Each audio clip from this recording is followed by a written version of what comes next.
Today, I get to talk with Dr. Stan Tatkin again. For those of you who don't know Stan is a researcher and the developer of the PACT approach to couples therapy, the psychobiological approach to couples therapy, and also the best-selling author of In Each Other's Care and Wired for Love, which the second edition just came out very recently.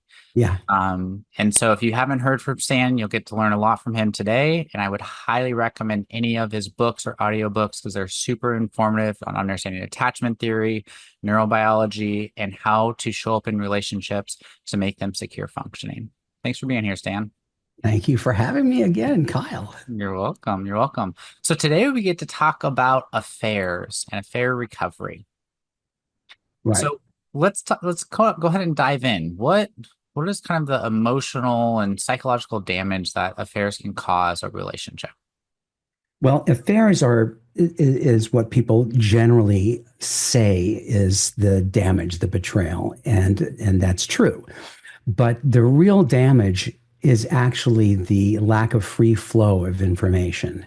In other words, I've deprived you of vital information you had a right to know. And because I did that, you can't know now what's true. You can't know what I'm about. You don't know if you're safe. And you could have made a decision had you had that information. Had you had that information, you might have opted out and made other plans.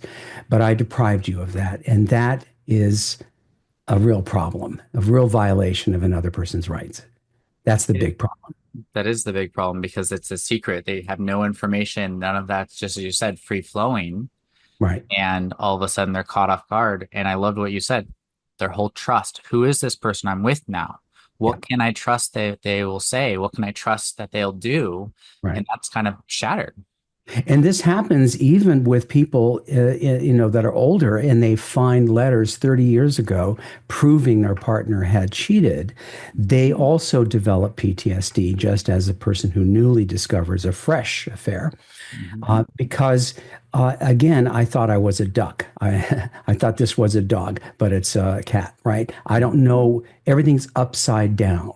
Right. And so this literally does something to the brain, where the brain takes up to a year to resort the new data and then tries to, the mind is trying to reorganize experience across that time. Where were you then on New Year's Eve? You might have been there, right? And so the person is a mess for a long time and they can't do anything about it. Right. You're talking about the person who's been betrayed, right? Their whole mind just goes through this whole everything it's kind of trauma response, as you said, where they start looking and questioning everything they've gone through, Everything, the yeah. whole relationship, questioning anytime their partner was away, any messages, any text messages that got deleted, they start to evaluate everything because their sense of safety, their sense of Yes. security is now gone. Right. The discovery partner, right, can't know what's true, can't know, they can't trust the other person.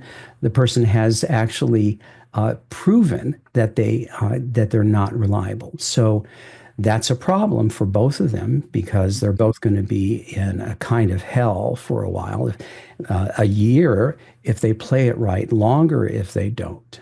Right. So let's talk a little bit about that. When you say if they play it right, what do you mean by that?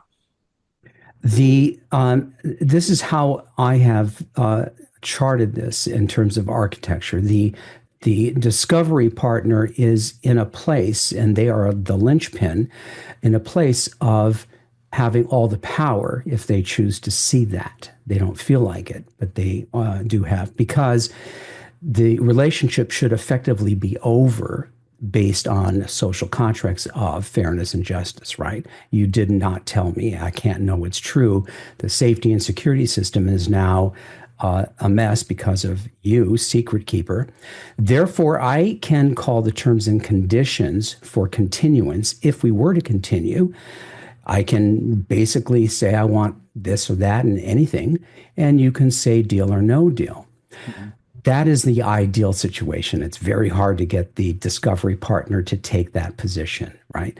The secret keeper is also in a very difficult position. They have to accept that they're both hero and villain, and they're going to be that way for quite a while. That means that they have to be able to tolerate the wrath, the emotional roller coaster that the other person is going through, the questions, the paranoia, the waking up at 3 in the morning and saying, "Where were you this time?" Right? And everything that goes on, the mood instability is going to be crazy. That person has to be patient, open.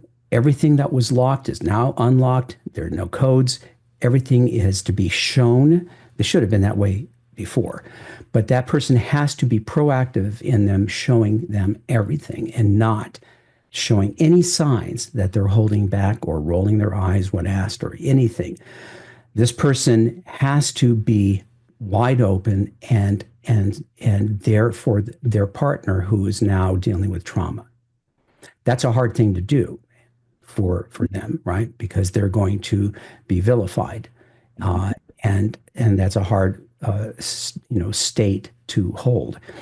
But it's a must, and that partner cannot explain anything. They can't do whataboutism. They can't say I did it because. They can't blame their partner. They can't complain about their partner at this early stage. All they can do is apologize. You're right. That was completely wrong. I should not have done that. I would have hated it had you done that to me. Full stop. Mhm. That's another thing that's hard for most people to do on any day, Mhm. on this, right? So, this is a very hard job for both partners who are suffering in different ways. They do not understand each other's level of suffering because they are totally in different places. And the therapist hopefully knows this and is holding them, Mhm. scaffolding them, because either could jump out of their seat and quit, right? Mhm. For various reasons, all legitimate. Mhm. And so it's kind of rough going for about a year. But if it's done correctly, they should not ever return to anything like that again. Right. And this is kind of that a fair recovery process of that year. It's a lot of, just like you said, especially in that first stage of being there for the partner who's been betrayed, all Yeah. the emotions that are going to come up, all the questioning, and for the partner who kind of stepped out of that couple bubble, as you might call it, Yeah. for that partner to be fully transparent, give even more information, almost even to what might feel like an annoying level, to start to rebuild some sense of safety and trust and clarification between their words and their actions, which has been totally broken from this happening. Yes. One of the things you mentioned, I just want to touch on, you said being the villain, which I think you really clearly identified what that might be like. You also mentioned being the hero. Can you explain a little bit more when you say the hero part? The hero is the person who actually goes into the fray and accepts the journey, which is to that they have to accept responsibility continuously. They have to really, in a sense, wear the scarlet letter of cheater and liar, right? Proudly, hard to do, Mhm. but their whole mission is to become a better person. And much like people who go into recovery from alcoholism or drug addiction, it isn't just being sober. Sober doesn't do it. It's a cluster of sometimes characterological issues that have to be managed and have to be first discovered and explored by that person so that they become sort of the walking, talking poster child for lying and cheating. They, like a sponsor for AA, are able to walk the talk and able to talk like they've integrated a great deal. And that is the only buy in back to a relationship that I would expect, that Mhm. I would accept, right? This person really has done their work. That's not going to happen right away. And most people who do this, like alcoholics, say, I'll never do it again. I don't know why I did it. I wasn't happy. They come up with a lot of explanation that means nothing and that doesn't ring true and that won't work. Yeah. So they have to do their work. And so does the discovery partner because this was a design problem in the architecture of the relationship. And eventually that has to be looked at, right? Right. So let's kind of slow this down. So there's the discovery process, which you talked about really being fully transparent, saying I'm sorry, owning and taking that responsibility. And now you're kind of touching into after that stage, going into a little bit of kind of the architecture of the relationship. Can Yeah. you say a little bit more about the architecture of the relationship and us and kind of having to go into that? Well, as I've said before, relationship doesn't exist in the physical world. It is a mythology we make up in our heads. Mhm. And it only works when we make up the same thing. So couples generally don't assure that they're dreaming the same dream, having the same ideas, expectations, and beliefs about what the relationship is, why it is, and what's the purpose of it, aside from love. And so they don't actually see themselves as the co creators of this thing, right? The shapers, Mhm. which they are. And if they don't think of themselves as that, they are going to fly by the seat of their pants and they're going to operate according to their family of origin culture. That's not going to play out well because this has to be built up by two autonomous adults Mhm. co-creating this thing called a relationship with all the structure and function and hierarchy that has to be there and the rules of engagement. How are we going to protect each other from each other? We have to be able to govern with permission and permission to enforce, right? Each Mhm. other. So I'm allowed to boss you around, you're allowed to boss me around based on a set of social contracts, agreements that keep us safe mutually and that also make this relationship mutually satisfactory, not just for one, but for both. When that happens, these things like lying and cheating, very hard to pull off Mhm. because there's so many checks and balances. There's so many other things that are happening that make it difficult, maybe even impossible to pull off, unless you're with a bad faith actor, Mhm. right?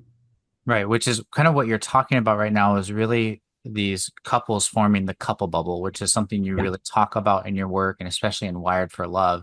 Can you just kind of quickly define what a couple bubble is and how you see that a little bit more?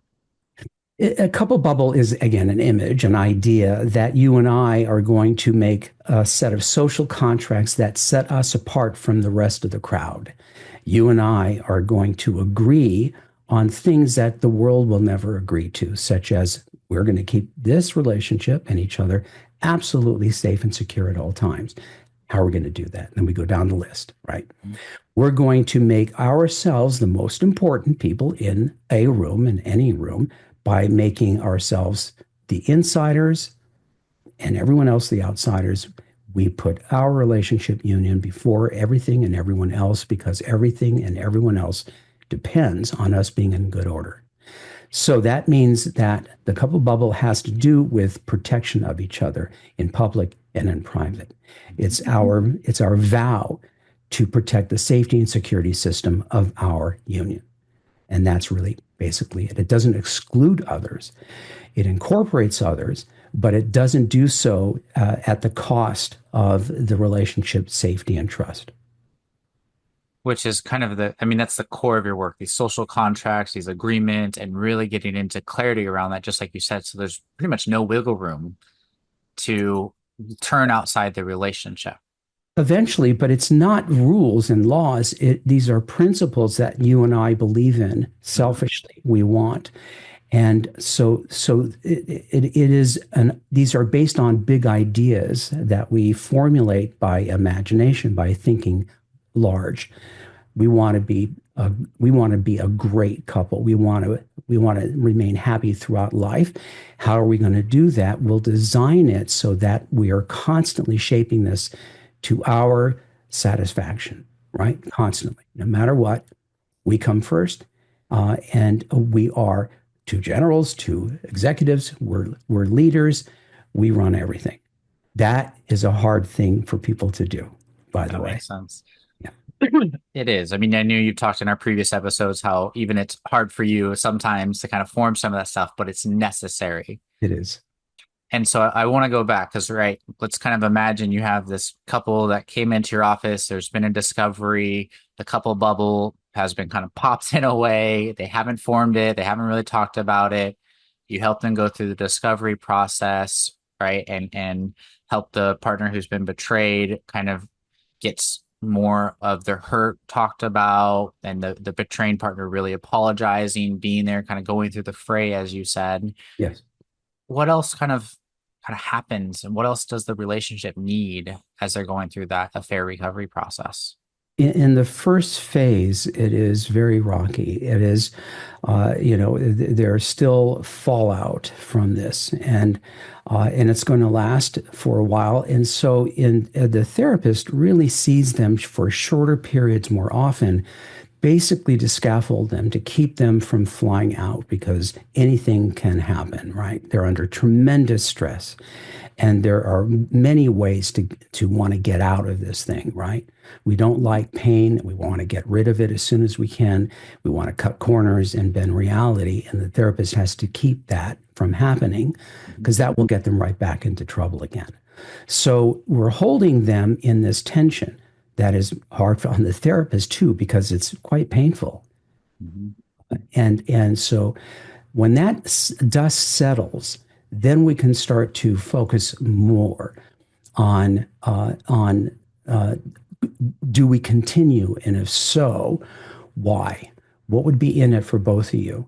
What would be the point? What would be the terms and conditions for continuance? Something that should have been there from the beginning but wasn't.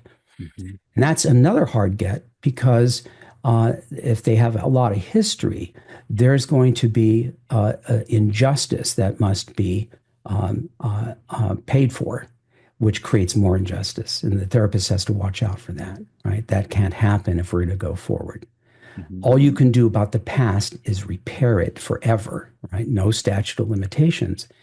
And then put something in place to keep it from ever happening again. That's the only thing you can do about past injustices. That's all.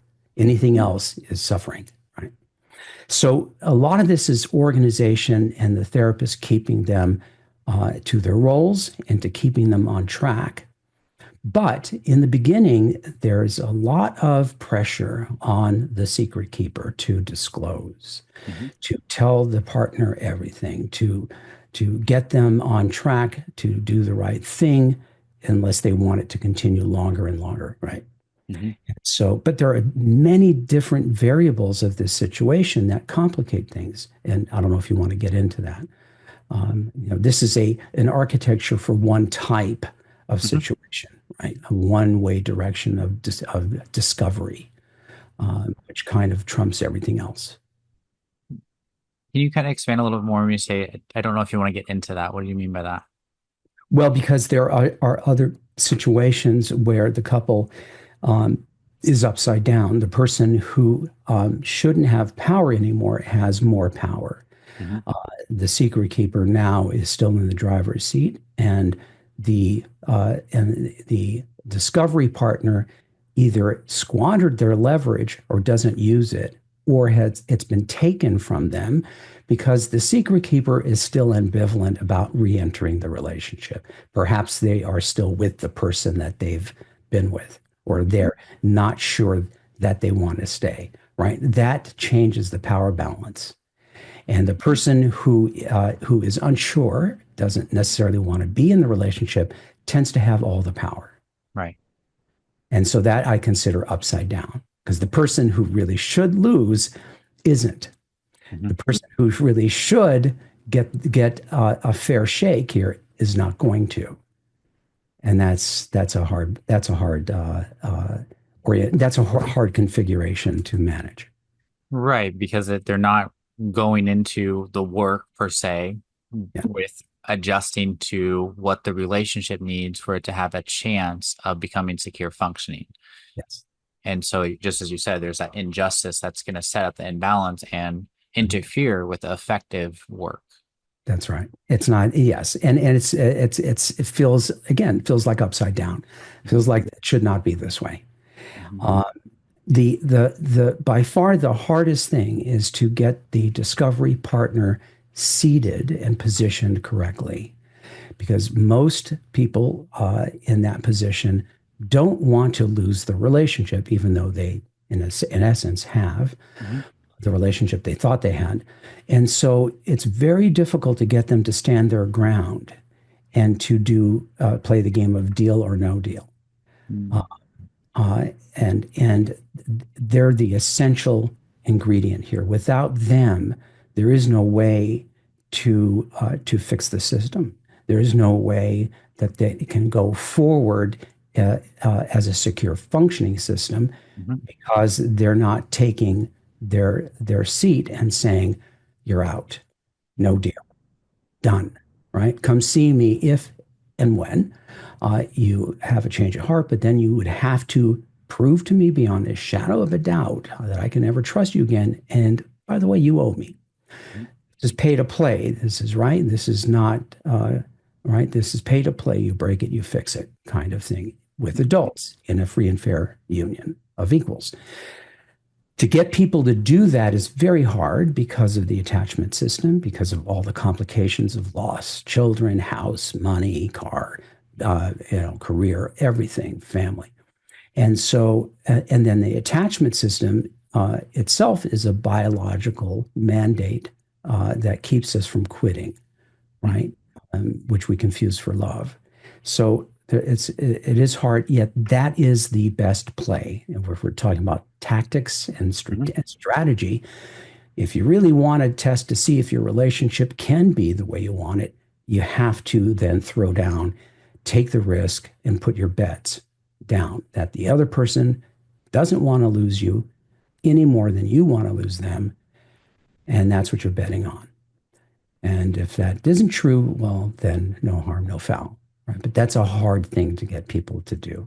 Right, because that attachment system, just as you said, is going to want to hold them to go, well, I'm still getting some type of connection, or I still have something, and they're not going to stand in that power of like this thing that was broken. Here's what I need to have my safety, have my security, have my trust, and this is something we have to come to terms to. And if not, this is not good for me. And the attachment system will, even under threat, have them still tether or try to tie to that relationship, even though it's not actually building the safety and security that Right. is necessary. And they've now left themselves open because they signal to their partner that they can do whatever they want because I will never leave. I don't have any principles I will stand by.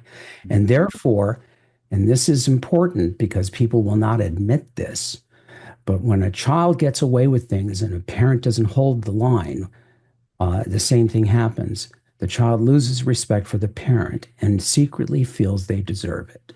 Mhm. Same thing with a partner who isn't being stood up to, isn't being shown that the other is serious. This is bad for me, bad for you. I won't tolerate it. I'll show you. I'll Mhm. leave. I'll withdraw. I quit.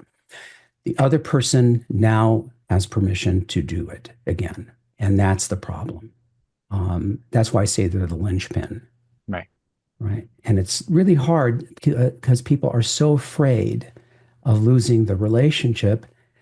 That's how they get into an unhappy deal and stay there because they equivocated. They decided, well, the other would be worse. Mhm. So they choose the lesser. And that's a very, I think, depressing state of affairs. But I understand it. You can understand why they do it, even though you see that it's getting in the way of creating that secure functioning relationship or getting information about this isn't going to be secure functioning. And I Right. actually might have to leave this relationship to go find secure functioning in other places because it's not going to be a deal. It's going to be good. The only thing that stops you from doing whatever you want is me Mhm. by proving it. I prove it by the nonviolent way of protesting, which is to leave Mhm. and to say this will not stand. Now, I don't throw that around willy nilly. That would be reckless and irresponsible and Right. also a problem. But if this is a deal breaker, I'm going to stand by it and then watch and wait and see where the chips fall, because it is in fact a deal breaker, and my happiness and safety and security is on the line.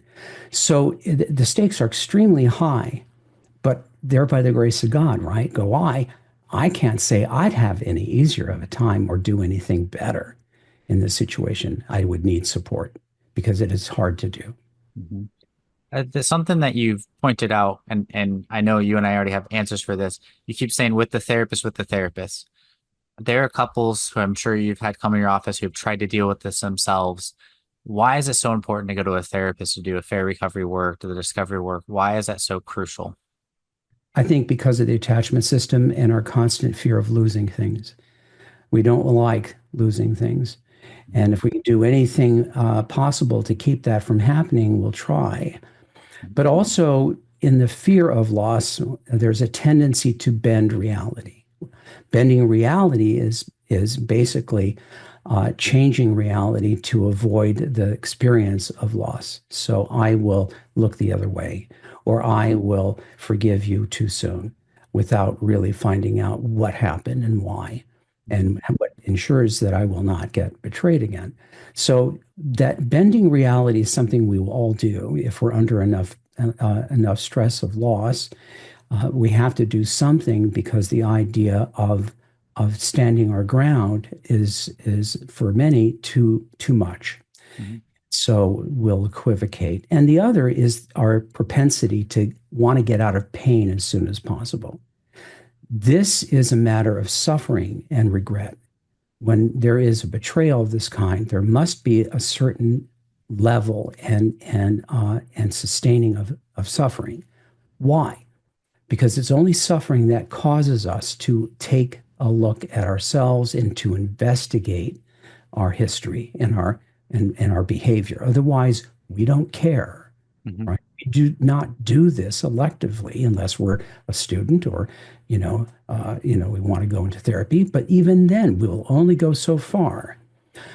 We only really investigate and we only really begin to rethink the ways of our behavior and how we see the world when we suffer and have lost. And that leads to regret. Mhm. If I don't lose anything, I won't regret. So Right. we're on a real tight wire here. The secret keeper must lose. Otherwise, they'll do it again, as will anybody else, right? This is a Right. human issue. So that's why, left to our own devices, we're most likely to mangle it and act as if. Mhm. Right, which is so important. And those for those of you who are listening or watching this, right, getting a third party, getting that couples therapist, working with a PACT therapist can really help you with the power differences, helping you be able to see kind of where things are and guide you through a process to start to navigate this in a way that gives the relationship a chance for healing or clarity that the relationship cannot function in the way that is needed for it to be workable and a good deal for both partners. And a therapist that knows what they're doing with these kind of cases because they're very difficult on the therapist. And the therapist really has to be very clear and be able to see that this works because even the therapist can doubt going through this whether they're doing the right thing. Right. So this is very rough terrain and it's a hard year on a therapist. Definitely one of the hardest things to navigate. Of course, because it's all this distress, right? You have the distress from the betrayed partner, you have the distress from the secret keeper, right? And you're having to navigate and organize and structure and push on key points to help move the couple to through the kind of discovery process into being able to come to an agreement and terms that are good for both partners if the relationship is to move forward. It's a lot of work. A lot of work, and there's so much despair in the room that often that despair gets turned on the therapist. Mhm. It's not Uh, working. It's not moving us it's not forward. working. How come you're not helping? How come you're not taking my side? And again, we can't take sides. I have to make it clear I don't have a dog in this fight. I understand both people's situations. That this is a human thing, right? There is no angels or devils. Where there's one, there's always the other in a system like this. Right. But I can set the stage, set the table for what is going to happen, and make sure it does. Mhm. Uh, and therein lies the fortitude of the therapist to stick to a structure, Mhm. or have one first, and then stick to a structure. And I've done this now for many years, and I can't think of any other way of rebuilding in this configuration. There are other configurations where they both have cheated. Mhm. That one's easier because Say, there is no say more about that. Yeah. Why is it so much there, easier? well, there is no PTSD. Mhm. Because they're both liars and they're both Right. cheaters. And sometimes I have people who come and they don't trust each other because of how they met. They met cheating on their spouses, Right. and so naturally they're afraid of each other. Well, I didn't do that. That's a structural problem. They started that way Mhm. as people who lied to their partners or spouses, and now, of course, they're afraid of doing that with each other. So again, that's a structural problem. But so there's that. I've had people, mostly not from this country, from countries where it is more permissible for men to cheat. Mhm. I'm talking Mediterranean areas. Mhm. And the male will have cheated a dozen times throughout the whole relationship, and the female does it once, kind of as a payback. And who is the outraged one? The The male. one who has been cheating the whole time. How dare you do this? Mhm. And this machismo, this idea that I can do this, but you could never do this, is not only very misogynistic, but it is incredibly unjust. It is rich. It is like, what?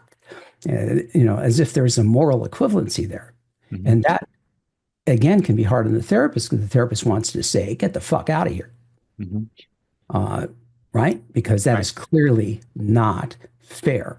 Right. Uh, and again, very hard to do. But again, that's the discovery partner's dragon to slay, not the therapist. Right. And the therapist's job is to help them be able to stand up and use their voice and be able to Yes, stand in the power that actually is and should be there for them in that instance. because they're supposed to be in charge. I'm not. Mhm. Right? I'm simply a helper, an advisor. I'm a hired gun. This isn't my life. This is theirs. They're supposed to be the generals. And if they're not, that's the problem. Mhm. Makes perfect sense. Yeah, it's still hard. Very hard. Are there any other suggestions you have for a partner who's been betrayed or has even kept a secret, whether that's a lie, whether that's an affair, emotional or sexual? Any other kind of advice or suggestions as they get to start to work on the relationship? Well, people in general lie. Anyone who says they don't lie that's a lie. People mislead to protect their interests. Mhm. People often don't even know why they do things, and in under pressure they'll make something up to get out of trouble. This is very human.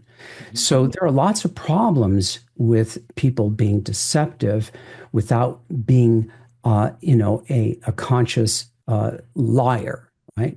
And so there's that. But the free flow of information that the left and right hand know the same thing in unions like this, where power is shared and they are responsible for everyone and everything, it would not make sense for information to be withheld because they're going to get into trouble.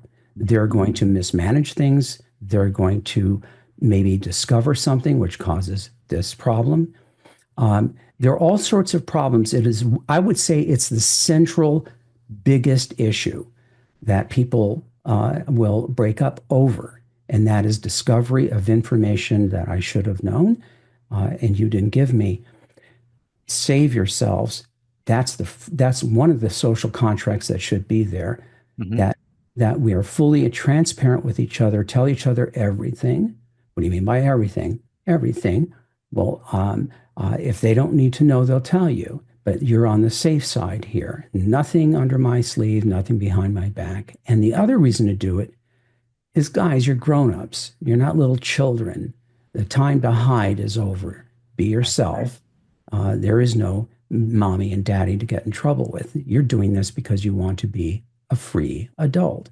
Mhm. And as a free adult, you get to be yourself and say what's true, Mhm. right? Regardless of whether the other person is upset or not, right? That's not the reason to do it. The reason to do it is the higher purpose of we tell each other everything because we can, and Mhm. the alternative is really bad. Right. So that's my strongest suggestion. Nail that down. Make sure that's in place. Show each other everything. Don't don't waste resources worrying about each other. That's not worth anything, and you won't be able to thrive that way. You'll be bogged down by this constant suspicion, worry, or doubt. It's Mhm. not worth it. Well, and I think this is what's so powerful in the work and all the books and all the material that you create is this is one of the foundational principles of the secure function relationship. Yeah. We share everything. There is always a free flow. I let you know everything and anything that is important, even if I don't think it's important. Yes, right. I'll tell you what's important, but do you want me to be in charge of what I think is important that you Right, should? exactly. I also have to talk about what I might not see as important because I have to know we have to work together over time to learn what we discuss, what is okay not to discuss based on our agreements, right? Maybe one partner has a little bit more of a decision making in what the child does for a camp, right? And we're on board with that, but that has to be discussed. That agreement has to come to terms by first being fully transparent, even with stuff that for me, that's not important, that's not relevant, but Right. that's coming from my family of origin. That's Yeah. coming from my life experiences. I don't know how it's going to impact my partner. And so I have to disclose everything. I have to be transparent about everything. So then we can come to terms about how much more, or if Yes. we choose, how much less we share so that we don't get ourselves set up where there is secrets of information that then set us up for more secrets and hurt. Here's the other reason. Shared information is power because the world always tries to split a system of twos or more, but especially a system of two because of opportunism. Your kids are going to do it. Daddy told me, he said, that you said it was, he said it was okay, right? So you don't need to ask him. I will make use of the space between the two of you. Right. So will the state, so will other people, family, Mhm. everyone. And shared information is one surefire way to keep that from happening and thereby discouraging anybody who would try to split the two of you to get something from one of you Mhm. without the other knowing, keep them from even trying. That's power. It's true power. And so you tell your kids, well, if you don't want me to tell daddy, don't tell me because we share everything so we can be better parents. The kid will Mhm. tell you anyway. Mhm. Adults may not. I had a friend, male friend, who said, "I have something to tell you, but you cannot tell Tracy." And I said, "Well, then you shouldn't tell me because I tell Tracy everything." And this gentleman who I loved and passed away was definitely had some misogynist tendencies and thought I was, some kind of wimp. Mhm. Uh, but so be it. Mhm. That was his life. Mhm. But so this becomes a principle you stand by because it emboldens you both. It's higher than the average principle, purpose center principle that people adhere to. Therefore, it's worth something. And also, I think that this is how we actually feel that we're with someone who is a confidant, that we're with someone that we can tell anything to, and that's what we want, right? Mhm. We want to have that partner that we're in the foxhole with, that we can be completely ourselves and free of shame, right? Because we say things, right? That to me is true friendship, a true alliance of unions. So nothing, there's no downside to it unless you're afraid of another person's reactions. Mhm. There's only upside to it. And if you really think about it, the two of you, I think you'll find the same. If one of you believes in full transparency and the other doesn't, consider that a possible deal breaker because that won't work in your Right. lives. They have a right to want that. There's not good or bad, right or wrong, but it won't work Right. because you have to both see it the same way. Yeah. And we're not coming to an agreement. We're not coming to the same level. That difference is going to fracture the relationship. Oh, and here's another thing. Yes, but you should never take a deal where your partner says, "Yeah, okay," or "I'll do it because it's important to you." Yep. Never, ever, Because, because they will resent you. Because the only reason you adopt a purpose centered principle is because you yourself can articulate and defend why you want it selfishly for yourself, having nothing to do with the other partner. right. That is how it has to be. And you have to be very careful when making agreements to vet these very, very carefully. and challenge each other to defend. Why do you want this particular idea? Mhm. Selfishly for yourself, having nothing to do with me. And if you can't convince me, we're not there yet. Why? Because unless and until you take it on for yourself as a value, as something you are going to identify with, as that's who I want to be, you won't come through when it's the hardest thing for you to do. And that is what an agreement or a social contract is meant for.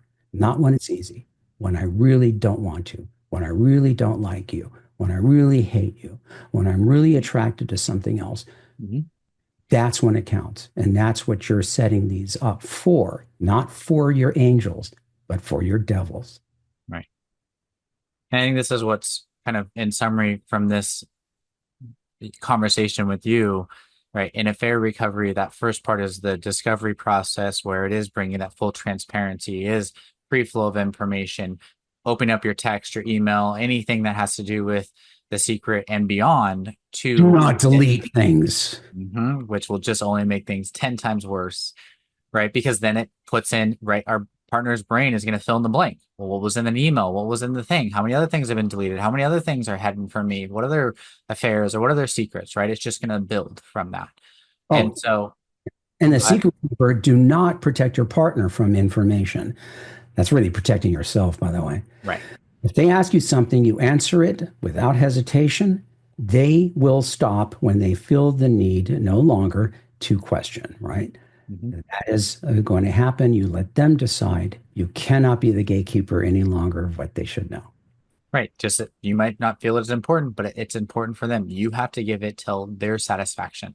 That's how we make the repair process. And then, just as you said, for any relationship to be strong, there has to be full transparency, right? Opening dialogue about everything because there will be so many things that will try to divide the two of you. And if you're not doing that, you're setting that relationship up for failure.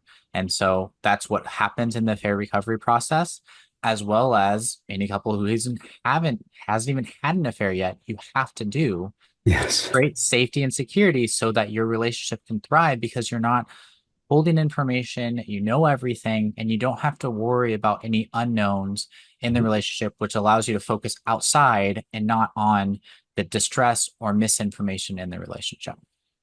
Always plan for your devils. Don't be naive. Mm-hmm. 'Cause devils we are if the situation is correct, right? The conditions are right. Everyone, no exceptions.